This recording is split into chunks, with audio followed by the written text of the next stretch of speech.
तो आज का हमारा टॉपिक है वेरिएबल्स। वेरिएबल्स क्या होते हैं? वेरिएबल ऐसे मेमोरी लोकेशन होते हैं जिसकी मदद से आप लोग डेटे को मेमोरी में स्टोर करवाते हैं। नाउ किस तरह करवाते हैं? सपोज करें कि ये आपके पास मेमोरी है और मेमोरी क्योंकि कंजक्टिव ब्लॉक्स होती हैं और सपोज के आपने इस ब्लॉक के अंदर डेटे को अपना स्टोर करवाना है, तो आप लोग क्या करेंगे, यहाँ पर एक वेरिएबल बनाएंगे और उस वेरिएबल को कोई ना कोई एक नाम देंगे। सपोज वेर एक नाम दे दिया आपने उसको, और अब आके यहाँ पर आप इस मेमोरी लोकेशन में डेटे को स्टोर करवाएंगे, कोई भी नंबर, कोई भी जो भी डाटा है। ठीक है जी।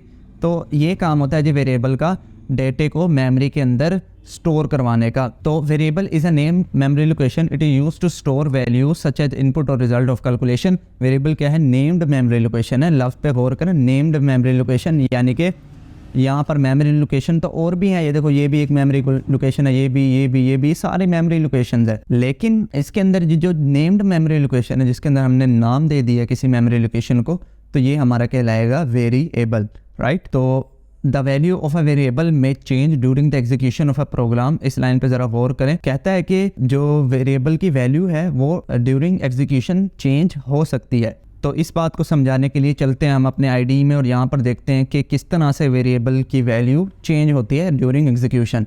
तो सबसे पहले तो वेरिएबल का सिंटैक्स देखिए। सबसे पहले आती है डाटा टाइप और उस डाटा टाइप के बाद आता है वेरिएबल का नाम, वेरिएबल के नाम के बाद आता है इक्वल टू और एंड में आ जाती है वेरिएबल की वैल्यू।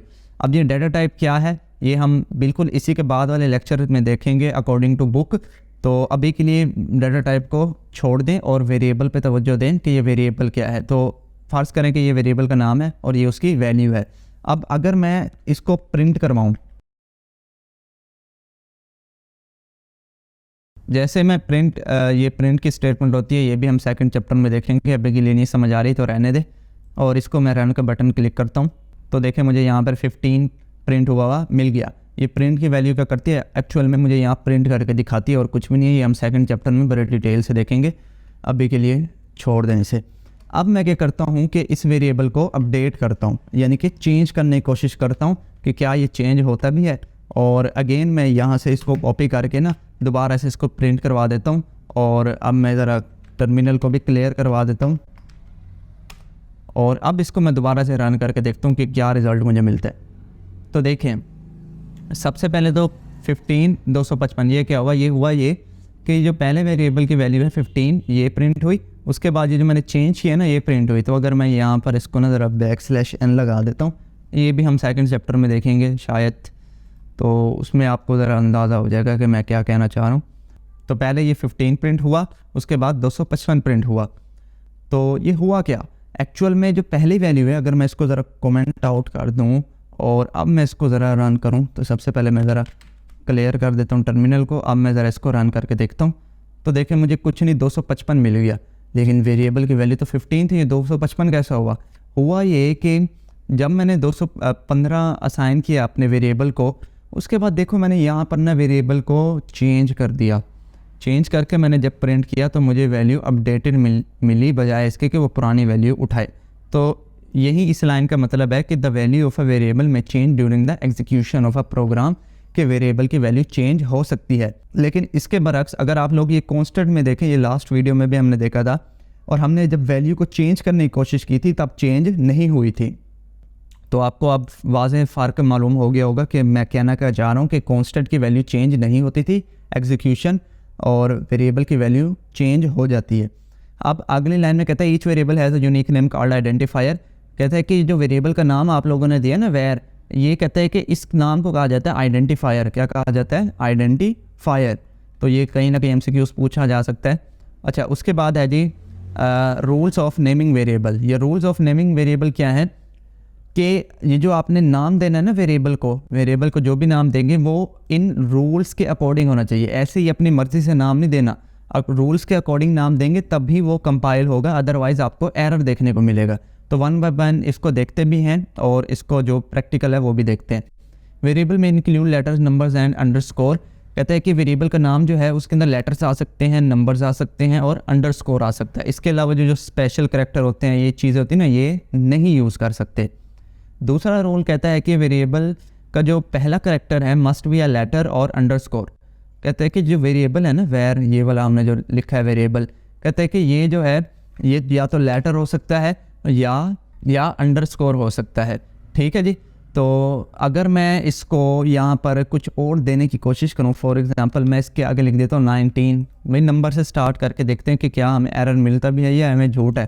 तो मैं यहाँ पे इसको क्लियर कर लेता हूँ जल्दी से, और अब मैं इसको जैसे ही रन करता हूँ तो देखिए मुझे एरर देखने को मिला। क्यों? क्योंकि मैंने अपने वेरिएबल को स्टार्ट किया था नंबर से।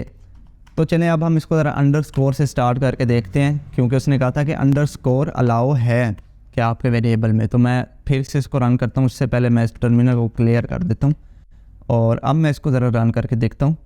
तो देखें मेरी वैल्यू प्रिंट हो चुकी है 15 वेरिएबल की। इसको मैंने कमेंट आउट कर दिया, इसलिए ये एग्जीक्यूट नहीं हो रहा।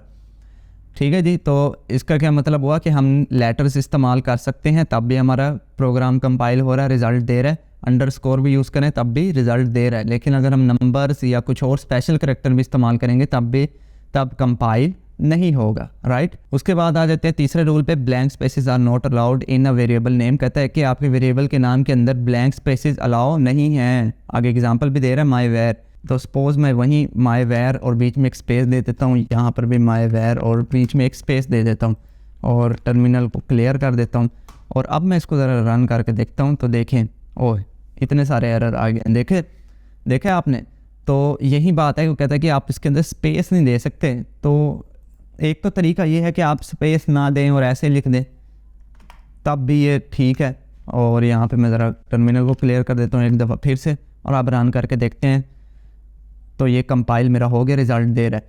अच्छा, सपोज़ ऐसा कोई वेरिएबल है वो जो अगर आप स्पेस ना दें तो वो पढ़ा ही ना जाए कि ये लिखा क्या हुआ है। तो आप तब क्या कर सकते हैं, दो लफ्ज़ों के दरमियान अंडरस्कोर दे दें, दो नंबरों के दरमियान, दो वेरिएबल के दरमियान अंडरस्कोर दे दें। ठीक है। तो अब आप देखें माई वेयर ये आसानी से पढ़ा जा रहा है। तो आप इसको ज़रा कंपाइल करके देखते हैं तो देखें अब भी ये कंपाइल हो गया। तो इस तरह से आप लोग अगर आपने कहीं स्पेस देनी भी पड़ जाए तो आप ये अंडरस्कोर दे देंगे, तब जो है कंपाइल भी हो जाएगा और हमारा काम भी हो जाएगा जो हम चाह रहे हैं, राइट। अच्छा जी, अगले रूल पे आते हैं, the special symbol are not allowed in variable name. हाँ जी, वो कहता है वेरिएबल के नाम के अंदर आप स्पेशल सिंबल नहीं दे सकते। इसको भी देख लेते हैं। फॉर एग्जांपल ये मैं ज़रा यहाँ से हटा देता हूँ तो इसको भी हम देख लेते हैं ज़रा प्रैक्टिकल करके। सपोज़ इस वेरिएबल के आगे मैं एक स्पेशल सिंबल डाल देता हूँ @ और यहाँ पर भी मैं एक स्पेशल सिंबल डाल देता हूँ @ आप इसको रन करके देखते हैं क्या हमें एरर मिलता नहीं मिलता। तो भाई एरर मिला है हमें। ठीक है। क्यों? क्योंकि हम वेरिएबल के अंदर स्पेशल सिंबल इस्तेमाल बच्चों नहीं कर सकते, राइट। 5वें नंबर पे reserve word are can not be use as variable name, जैसे कि इंट फॉर वाइल। कहते हैं कि जो वेरिएबल का नाम है ना इसके अंदर इसको आप रिजर्व वर्ड वाला भी नहीं रख सकते। आप रिजर्व वर्ड का है क्या था ये हमने पिछली पता नहीं 2-4 वीडियो पहले ही देखा था रिजर्व वर्ड। और रिजर्व वर्ड क्या होते हैं कि जो पहले से रिजर्व हो चुके होते हैं किसी भी लैंग्वेज के अंदर, वो होते हैं रिजर्व वर्ड। जैसे कि ना अब ये जो मैंने इंट है ना, इंट ये डाटा टाइप है, ये रिजर्व हुई है। अब देखिए अगर मैं वेरिएबल का नाम भी इंट दे दूँ ना, ये देखो यहाँ पे भी मैं इंट कर देता हूँ ज़रा, तो देखना होगा क्या। तो इस टर्मिनल को भी क्लियर कर देता हूँ और अब मैं इसको ज़रा रन करके देखता हूँ तो देखिए मुझे एरर मिला है। कहते हैं कि ये जो आपने ना डाटा टाइप दी है ना, ये पहले से रिजर्व्ड है। ठीक है। आइडेंटिफायर जो भी आपने दिया है ना वो कहता है पहले से रिजर्व्ड है। तो यही इस बात का मतलब है कि रिजर्व वर्ड आप यूज़ नहीं कर सकते। अब मैं यहाँ इंट के बजाय कोई और रिजर्व वर्ड भी लिख दूँ ना, जैसे कि वाइल भी एक रिजर्व वर्ड है। आपकी किताब में ये पूरा टेबल बना हुआ है 32 एक अल्फाज का, उसके अंदर देख लेना। तो अब मैं इसको दोबारा से रन करता हूँ, देखिए फिर से मुझे एक एरर मिले। लास्ट में हमारा रूल है, a variable can be up to 31 characters long for many compilers. यहाँ पर एक लफ्ज़ उसने लिखा है मैनी कंपाइलर्स। कहता है कि आपके वेरिएबल की जो लेंथ है ना वो 31 करैक्टर से बढ़ नहीं सकती। लेकिन आगे उसने कंडीशन लगाई है, कहता है कि बहुत से कंपाइलर में ऐसा होता है कि 31 करैक्टर से ज़्यादा आप वेरिएबल नहीं बना सकते। ठीक है। तो यहाँ पर मैं ज़रा पहले टर्मिनल को क्लियर कर देता हूँ और उसके बाद मैं आपको दिखाता हूँ कि क्या मैं कहना चाह रहा हूँ। सपोज़ के 31 करैक्टर का हमारा वेरिएबल का नाम है। ठीक है। तो मैं यहाँ पर ना 31 करैक्टर का ना एक वेरिएबल का नाम बनाता हूँ। देखो 1 2 3 4 5 6 7 8 9 10 11 12 13 14 15 16 17 18 19 20 21 22 23 24 25 26 27 28 29 30 31। तो ये मैंने 31 करैक्टर्स का जो है ना अपने वेरिएबल का नेम बना लिया। और सेम इसी को भी कॉपी करके ना अब यहाँ पर भी हमें लिखना पड़ेगा, लेकिन वहाँ पर देखो उसने एक शर्त लिखी थी फॉर मैनी कंपाइलर्स। तो अब देखना होगा क्या। तो मैं इसको जैसे ही रन करता हूँ तो ये देखो मेरा तो हो गया रन। तो अगर मैं इसको ज़रा बढ़ा भी दूँ, 31 थे ना, मैं चलो इसको ना 35 कर देता हूँ, 32 33 34 35। तो यहाँ पर भी मुझे करना पड़ेगा 32 33 34 35। अब मैं इसको रन करता हूँ तो देखें यहाँ पर भी मेरा रन हो गया। लेकिन यहाँ पर तो उसने कहा था कि भाई 31 करैक्टर से आप आगे नहीं जा सकते।